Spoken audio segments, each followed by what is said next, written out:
ng ika-10 ng Mayo, ginising sina Andres at Procopio ng mga tauhan ni Lazaro Macapagal.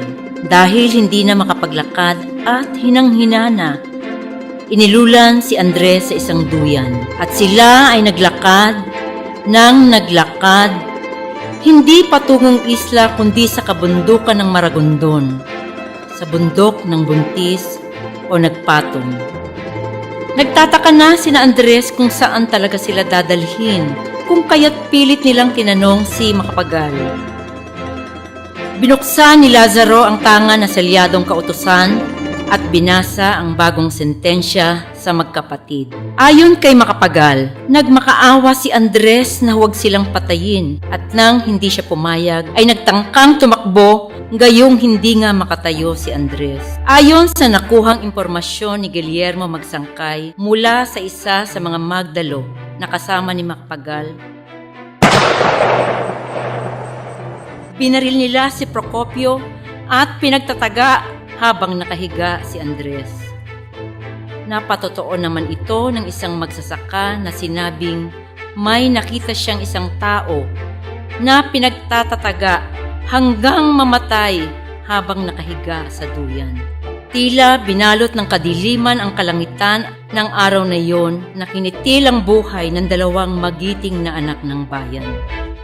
Walang mahalagang hindi inihandog ng may pusong mahal sa bayang nagkupkup, dugo, yaman, dunong, katiis at pagod. Buhay may abuting magkalagot-lagot.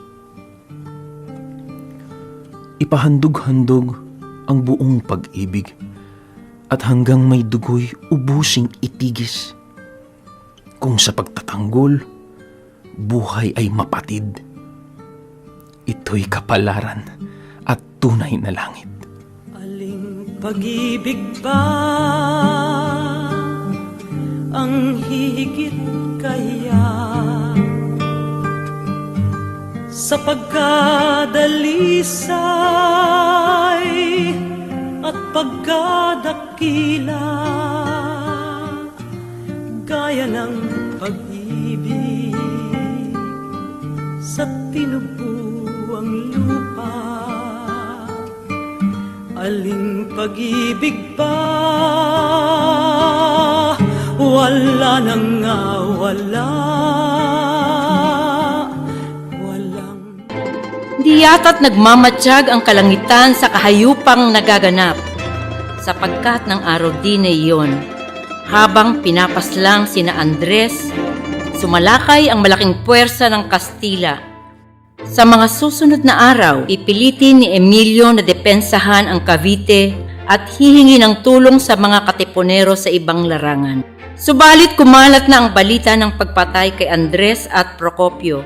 Tumanggi silang tulungan si Emilio na ipagtanggol ang Cavite at marami ang hindi na lumahok sa himagsikan. Napilitan si Emilio na magdeklara ng pangkalahatang pag-atras. Nilisan nila ang Cavite hanggang sa narating nila ang San Miguel, Bulacan. Dahil nagkakagulo na, may nagsabi kay Oriang na wala na ang kanyang asawa at bayaw at kung saan sila dinala. Ay, mga kapatid, sila'y hinanap ko sa mga puok na kanilang itinuro. At nang ako'y dumating, sinabi nila sa akin na sila'y nasa kabilang bundok na lubhang mataas. Dumating ako sa mataas na bundok na sinabi, ngunit siya hindi ko nakita. At kami nagpatuloy sa paglalakad.